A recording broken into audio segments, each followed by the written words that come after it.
Hello, everyone. Welcome to a special episode, which is a part of the Founder Series, an original podcast series by Behind the Human and Wisdom Ventures that explores the mental fitness practices, rituals, and sources of wisdom fueling founders who are scaling compassion and wellness.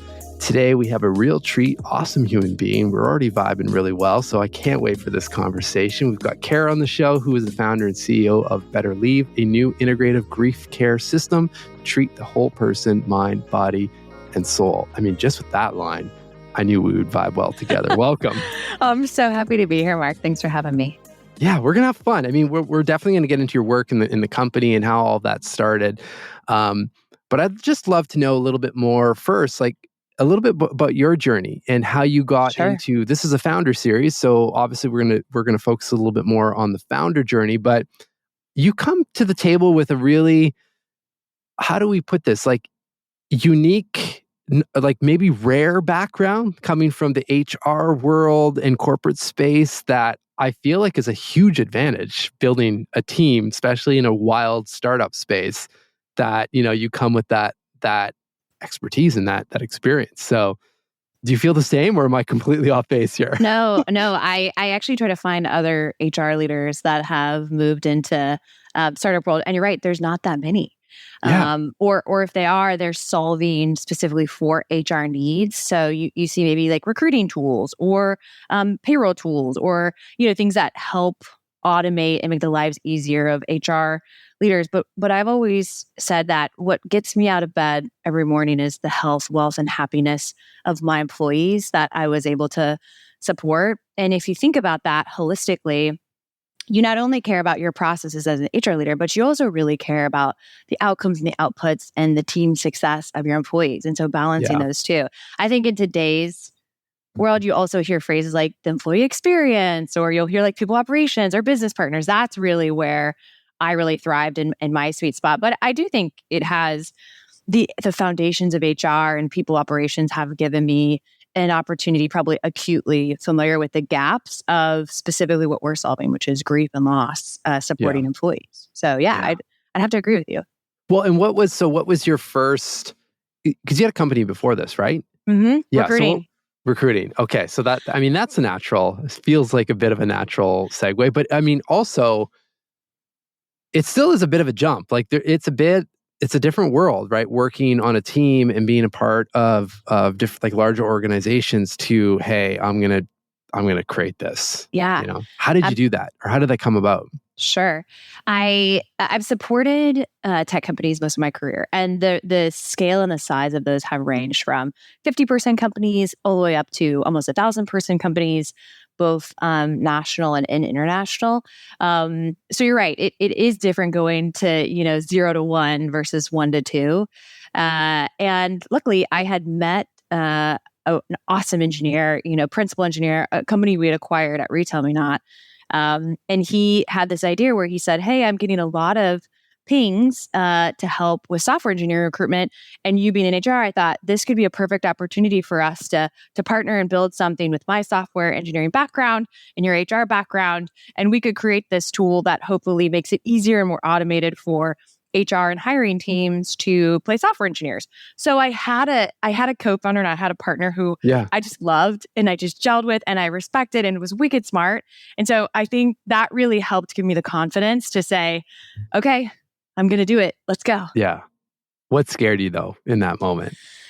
Oh, a lot of things. I mean, I think, and I say this to people all the time, I say as founders, it's such a luxury to be a founder, especially if you are supporting yourself and you're growing your identity and your brand, and you're taking a pivot potentially from what you've done, and also your finances of how are you going to make this grow? Are you going to get financing? What are those expenditures going to look like? And not everybody has that luxury to be able to do that. So, you definitely have to weigh those when you jump into startup world. Yeah. Did you have any like go-to practices or rituals or any kind of activities that I guess helped you just process the decision and feel confident and clear that, okay, I'm going to go for this? Yeah. I'd say there were two pivotal moments and how I thought about it that led me to that. my mom was diagnosed with a rare form of terminal cancer and completely changed my life. I Yeah. was growing my career fast and furious, as someone in their 20s does, and they've moved and they've got a new company and they're getting promoted, all these things, right? All these life milestones and goals. It completely stopped me in my tracks. It said that your priorities have changed. Your priority is taking care of your mom during this period of time in your life, and nothing else matters. Yeah. And so I left that experience a completely changed human being. I was a different person. I prioritized things different. I viewed the world differently. I thought about existential, moments of what is my life going to mean and what's going to be on my tombstone. And that was the first time I had what I say is the opportunity to like reshift my focus. And it was after that experience where I had this opportunity come at the same time. And I thought, I'm ready. I'm prepared to make a big change. I think about the world differently. I think about my career differently. I think about what success looks like to me differently in a big portion because of that experience with my mom. Yeah. And the second thing I would say also is that, being in HR, there's Carol Dweck wrote a book called Growth Mindset. And so Yep. I have always, it's always been a part of kind of indoctrinated in me of like, what can I learn? What can I do? How can I grow? And I thought this is that opportunity where I could have that kind of reflective thought that potentially could change my life and the trajectory of my career. And I embraced it. And I said, well, okay, great. Let's go. How can I add value? How can I help? So I think those are the Mm. two things I really thought of before taking that leap.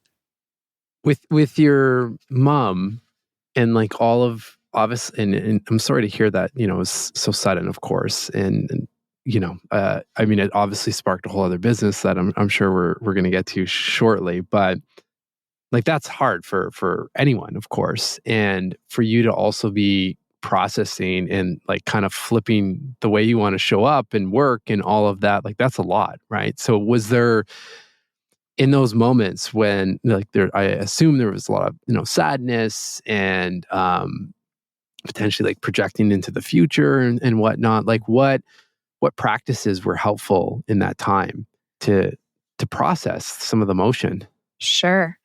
And you said it all, and some. And what I will say is, everybody goes through that experience and processes very differently. And for me, I was so lucky. I had a support system and an ecosystem of my family that still was in my hometown, my very small hometown in the middle of the Midwest, that I could lean on and go to and be a shoulder to cry on. And so I had that kind of first family unit, and then I started to build my care team around me. That is what Mm, similar to what we're building at Betterleave, what I'm calling kind of an interdisciplinary holistic care team, mindfulness, yoga, meditation, therapy, experts, having a great legal partner.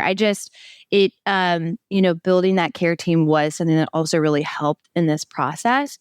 But then, you're left with your own feelings and your own thoughts, and you're going through the emotions of, my life is about to change. And I will say that I took this stance during this time of strength. I took the strength that I'm going to be the rock. This is the role I'm going to play. I'm going to be the rock mm, while this loved one is also dealing with something that she in this moment has to cope with herself. And I think that was just a decision. That was just a conscious decision I made to say during this period of time, I will be the pillar for her. Uh, she doesn't have to be the pillar for me. And that was hard. wow. And I Yeah. definitely, was trying to. Why do you think that came to you? Oh,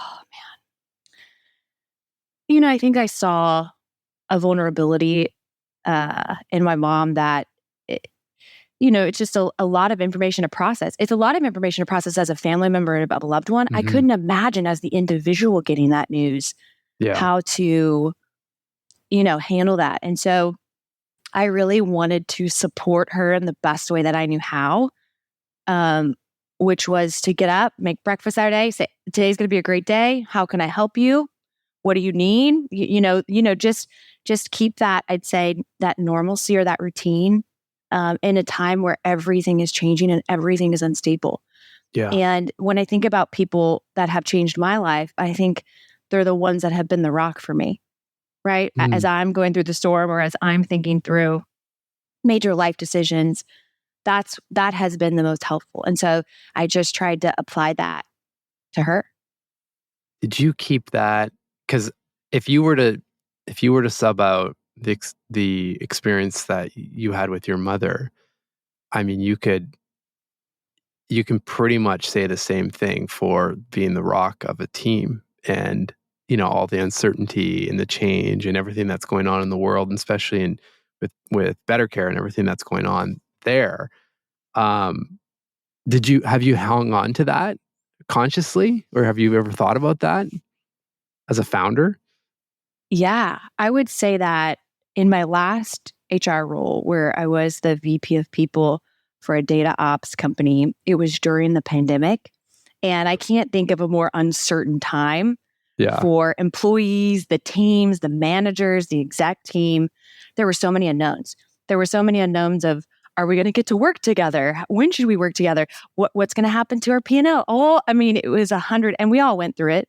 And I think Yeah. HR and people leaders really became a focus of a real partner and a real rock for organizations and teams. And so I think, so to answer your question on, do I take that into the startup land? Absolutely. Because there's a lot of volatility in startup. There's a lot of changes there. You have KPIs and milestones that sometimes you miss, sometimes you don't. You're growing fast. There's changes. People are, attritioning out, and you're hiring new people. I mean, it is just a constant change. I like to call it like a milkshake. You're just constantly making that milkshake, adding new ingredients. Yeah, And yeah. so I know that's a terrible analogy as I say like it out it. loud. I love milkshakes. I obviously want to have one right now, which is Yeah, why exactly. I said that. Quick commercial break. Yeah, exactly. So yeah, I think you have to have that agility, but you also have to be that rock.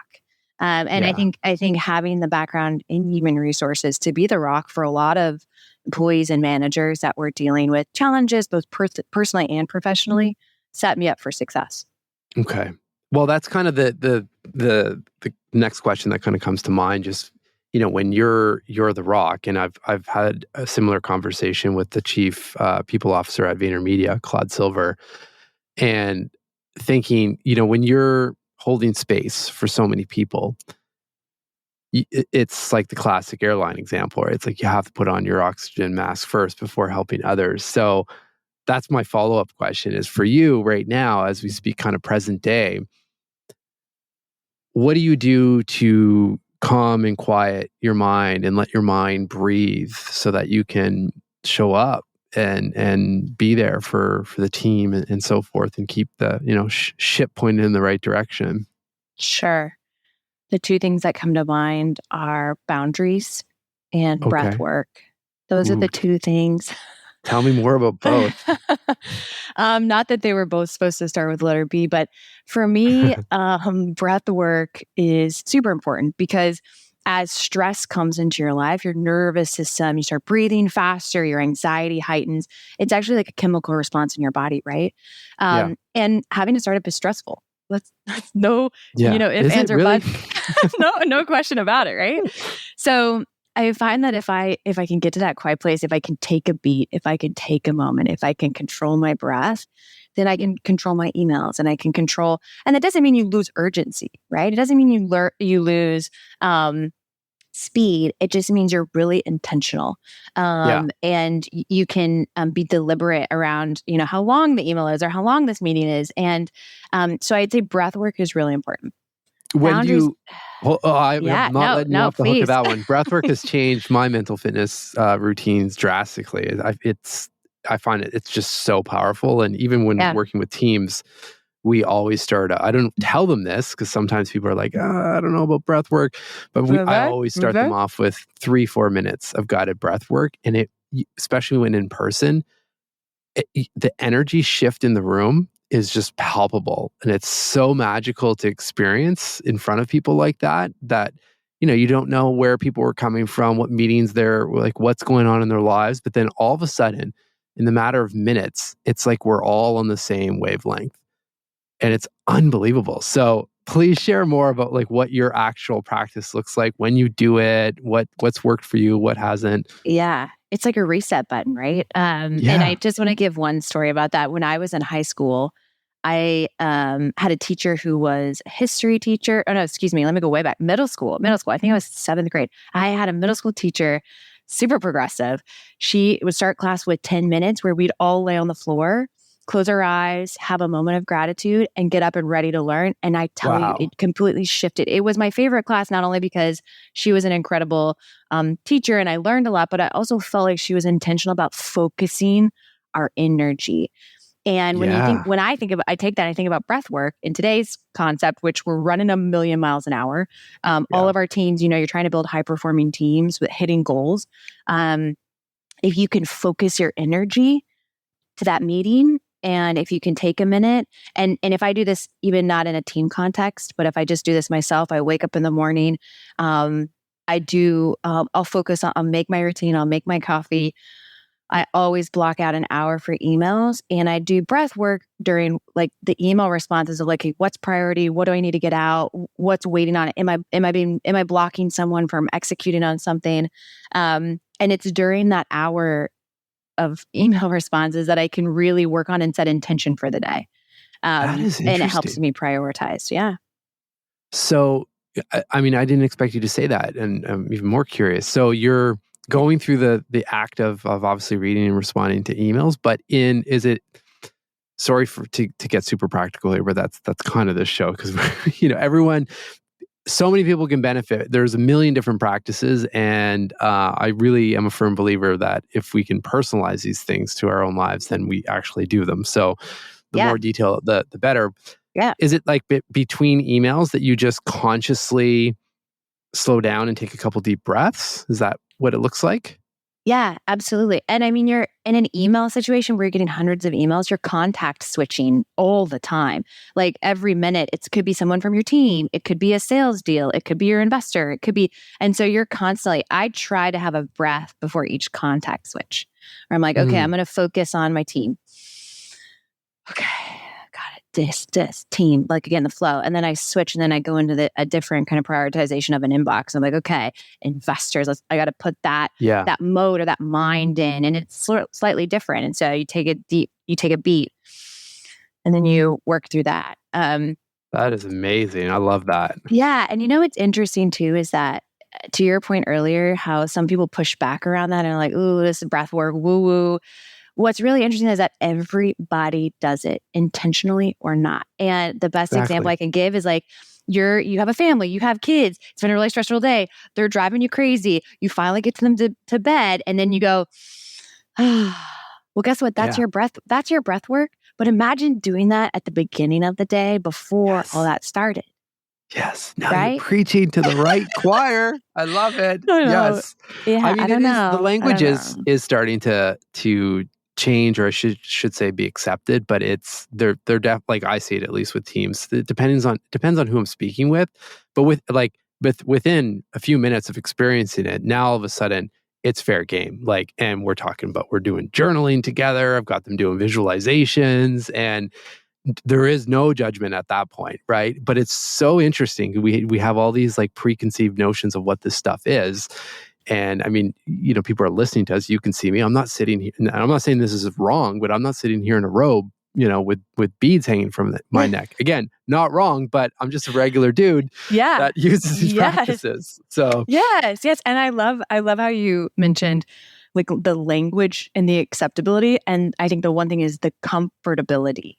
yeah, Does it make people comfortable or uncomfortable of the unknown? And that's a perfect segue also into what we're building at Betterleave, which is like the language around death and grief and yeah, loss. And it is really uncomfortable still for a lot of people. And how do you bring that conversation into a space where a lot of people, don't even know how to respond to that? And so we could talk yeah. about that as well. But I definitely hear that. I hear that. Oh, for sure. I mean, no. So yeah, let's go there. So for Better Leave, I mean, we were talking a little bit about this before we hit record. Like, so my question is just like, where do you even start? Because it's what we were talking about just for listeners before we hit record was that it's so interesting because we're all going to die. We all experience grief, but we're all like very uncomfortable and I feel like don't have the tools to deal with the actual process and the situation of grieving a loved one, or the other situation I'd love your feedback on later, but is just grieving an identity shift or like letting a really big project go. Like it's different levels, obviously, but it's, I think, somewhat related. And the tools kind of suck out there and they're so archaic, and like it's almost shocking. Probably a great, opportunity for your company, because it's like anytime you're in a situation where it's like, how is it that this doesn't exist already, is usually we're like, okay, we're onto something, right? Yeah. So yeah, Totally. And I, as we laughed about before we hit record, it I dug into the data. I dug into the research. I tried to find as many research studies and white papers and medical journals and articles around the topics of grief and loss and bereavement. There's just not that many.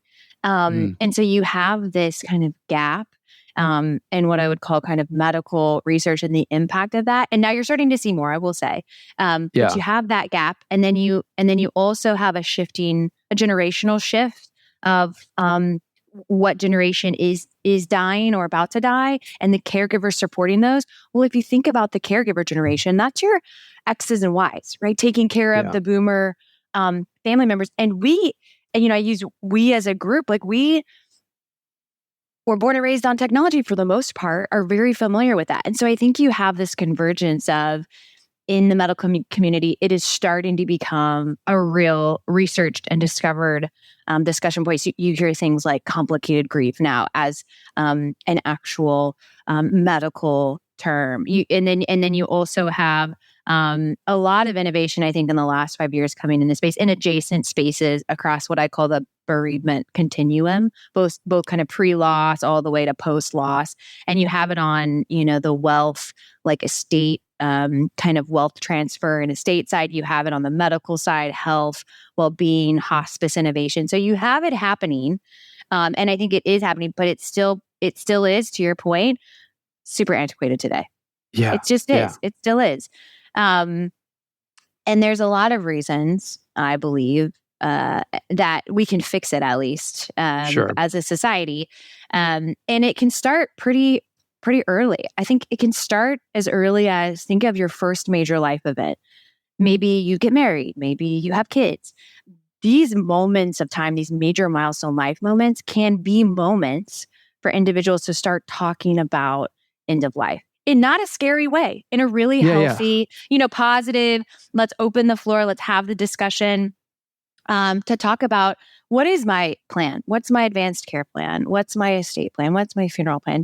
Have I even thought of these things? Do we have a guardianship in place? Like, just starting the conversation can happen before you're in the moment of potentially a loss event where you're like, oh gosh, really stressful, just trying to unpack all of the things that you need to do. And so I think there's a lot of things that we can do. And Betterleave tries to support that, having the conversations earlier. Well, it's interesting. Like, what comes to mind is if you come out of the category of death, like you don't want to, even in let's say you're in a high stress situation and when you're running a company, like that's not when you want to be making the most important decisions, right? Totally. But it's kind of exactly what's happening when you're trying to process death. It's like you're making these massive decisions in a state of can be, maybe not, it's not every case, but in a state where you're just, you're mentally rocked, you're emotionally drained. Absolutely. I think, that reactive versus that proactive preparedness. Yeah. And the real truth is, no matter how prepared you are, it's still going to be an experience, for most people, shocking and sad and potentially traumatic. Or, in some cases, some people might feel relief because their loved one isn't suffered. I mean, there's just 101 feelings and thoughts that your mind might be going through. But I do know it is easier. It makes the experience of grief and loss easier if you are more prepared than not prepared. Sure. So what are some of the standard questions that help people get prepared, or that you're offering through Betterleave? And then feel free to expand on what Betterleave is as well, and like the whole suite of services. Yeah, absolutely. To answer your first question around, how can we help have those conversations? Better Leave supports people across the full continuum of grief and loss. So to your point earlier, not just grief and loss as it relates to a death, but really it can be the loss of a loved one, or in the terms of a divorce, or a miscarriage, or a pet loss, or the loss of a job, or your identity. All of these things, like Better Leave is built to support you across that experience. And we think about it in two real pillars of care. One, the first being kind of logistical care and coordination. So are there tasks or actions that you need help managing with whatever your loss event might be? Or can we help connect you to your care team and your experts that you might need during that process? So as we think about in the terms of death, you might want to think through, how do I communicate this to family members? How do I communicate this to children? How do I alert potentially an employer that this person has passed away? There's 101 things that somebody might need to think through. And we have those kind of personalized, what I'd call experiences or recommended action plans for individuals that come into our tool. Okay. That's just to help with the burden of the things you have to do, Yeah. The second, and I'd say equally as valuable component, is we provide clinically coordinated mental health care. And that is across mental health care and kind of, mental fitness in the terms of coaching, licensed clinical counselors and therapists, as well as we're going to be expanding into this integrative care around things like death doulas, or potentially music therapists, or mindfulness and meditation and movement therapy. So we are really trying to build this incredibly supportive, integrative care team that you can have that is more accessible than in today's world, which, if you've ever tried to Google all of those, you're just constantly Googling and calling individuals. And there's really no one centralized location to build that care team around that experience. And so we're trying to create accessibility and affordability to help you build that care team.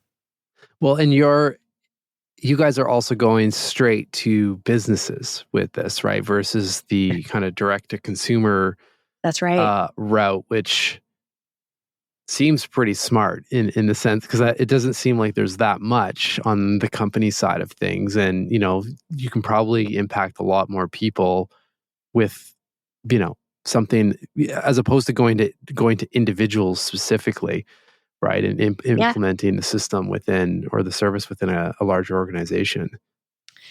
Absolutely. I would say we do focus on employers and organizations and businesses, because we do feel like we can not only help the individual, but we can help the organization put together a really inclusive, supportive culture around grief and loss. And we can do things like look at their bereavement leave policies, for example, making sure not only they're compliant, but they make sense and they support the employee population that they have and all the categories and different types of employees. That's just one example. Another example is we can help put together a workflow system for HR to be able to see the different steps needed for someone going through grief and loss. For example, if somebody is taking bereavement leave because their grandmother had passed away and they need 3 days, it's a very different process than if somebody is submitted bereavement leave and has shared with you they've lost their child, and the time needed and the steps needed and the care needed that the HR team might want to change based on the certain life events. And we can put those workflows together for an HR team cross-functionally, so that is one less thing that they have to do. Okay. And I think the truth is that within organizations and teams, you also, the sandwich generation, which we talk about a lot, especially in today's workforce, they are raising their children and they're also taking care of their parents, and their parents being the largest generation of aging parents ever in history, the boomer population. And it puts a real strain on those individuals. And so if we can help alleviate that, not only is it incredibly good for the individual and the employee, but it's also good for that business as well.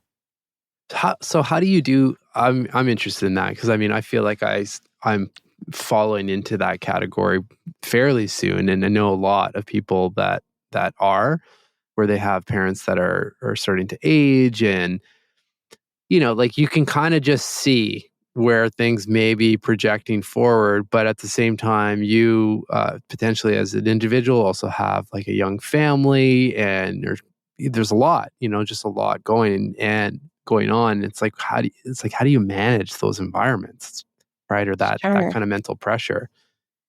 Yeah, a good example for how Betterleave can help is preparing you to have the conversation with your parents. That's Mm, probably the hardest first entry point of like, how do I even bring this up? How do I yeah. even share this with my parents, knowing I want to be supportive and not create fear or anxiety, but I also want to be aware of their wishes. I want to understand. Hey, do you have these things taken care of? I don't need to know, but I just need to know, do you need help? Are they taken care of? What are your wishes? If you just make them more known, I can understand that and have that kind Yeah. of better set expectation. We also have what we call family meetings. We have in our platform today, you can get individual support. You can also join a workshop or a group on a myriad of topics, everything from supporting others, secondary grief and trauma, but we can also do family meetings where if you want a professional to help you have that conversation in a kind Okay. of structured way, we got you. We can absolutely do that. Okay. So Love those it. are so those are just a couple ways that we can Yeah. help. I'm curious, just through your experience with your mom personally, but then also just working in this industry, like what kind of wisdom have you picked up through the process of death and grief that you find yourself almost being guided by in a way with your work and your personal life and so forth. Is there any like big nuggets of wisdom that you feel like, wow, that was a gift actually? Oh, all the time. I'm trying to Okay. think. I'm trying to think of a specific example. I think one of the biggest examples or nuggets of wisdom is, and we talked about this earlier, allowing people to hold the space, giving people the space, and letting individuals decide how they want to discuss it with you Mm, on topics like this. So some people want to tell you what happened, what's going on, how they can be supported, and other people don't want to, and that's okay. And I know a lot of managers that have come to me to say, well, this is very different than how this other person dealt with it. Is this a red flag? Are they going to resign? And I think it's allowing people to process in their own way and to yeah. create that supportive environment. That I think is the biggest nugget and probably hardest takeaway, because it's not like any other life event that has a playbook, right? Like, for Hmm. example, having a child. You throw a baby shower, they come back Yeah. in a few months. It's like a very cut and dry process. Most people are happy. This is a life event, arguably just as prolific or impactful as having a child, supporting someone leaving this world, but doesn't have that standardization of Yeah. what is that framework or Mhm. what should that look like.